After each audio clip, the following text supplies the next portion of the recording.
Should you buy outright? Should you finance? Or should you lease your next car purchase? This is a question I get all the time. Just had a client ask the other day, so I thought I'd do a quick video on it. The answer is, of course, it depends. There's a big gray area. If you come to me today or 5 years ago or 5 years from now and you say, I'm looking at purchasing this car, it's $50,000.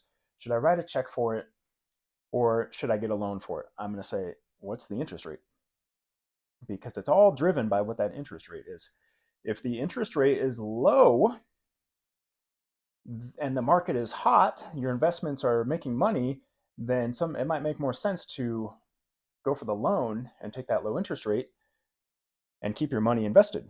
Example of that, I've done all three, by the way. I have purchased outright, I have gotten loans, and I have leased. There's no right or wrong. It just depends on the current environment.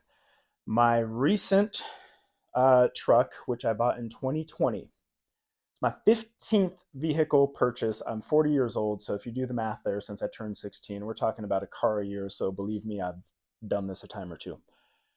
My interest rate is 2.24%. At the time, the market was pretty promising, and the interest rate was 2.24%.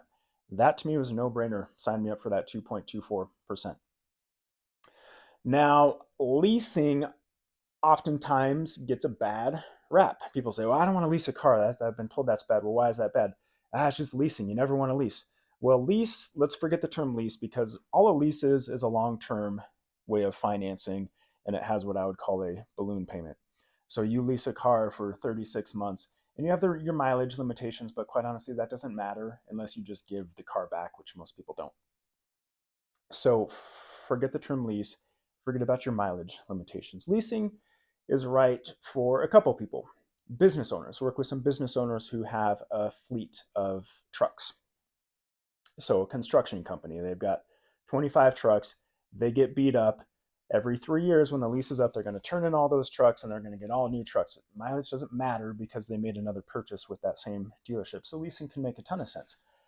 Somebody who has maybe some medical expenses, they're paying off some medical debt or some business expenses, putting a ton of money into their business. Maybe they want to lease because leasing lowers the payment. Leasing is just a fancy way of saying long-term financing. Now, within a lease, you're going to have something called your lease rate. I don't know what the term is, but there's effectively an interest rate inside of a lease. So again, if you come to me and you say, well, I'm thinking about leasing this car or getting a loan, I'm going to say, what is the interest rate on the loan and what is your interest rate on your lease? Because if those numbers are high, I'm probably going to tell you not to do that and to maybe use some cash that you have on the sidelines for that. Obviously, your other option is to purchase it outright, and it also just comes to your personal feelings on debt. Many of you who I'm talking to right now are retired. Not only are your cars paid off, but your houses are paid off. If that's you, then it really doesn't matter what the interest rate is. Even if that interest rate is 0%, you're most likely not going to want to have debt. You want that title in your hand. Again, I've done it every way. There's no right or wrong way. If I was purchasing a car today, you're probably looking at a 7, 8, 9% interest rate. I don't know what they are, but I'm sure they're high. That's probably not a loan I want to take on. That's probably a point where I'm going to consider writing a check for the vehicle. So I hope that helps. I get this question a lot.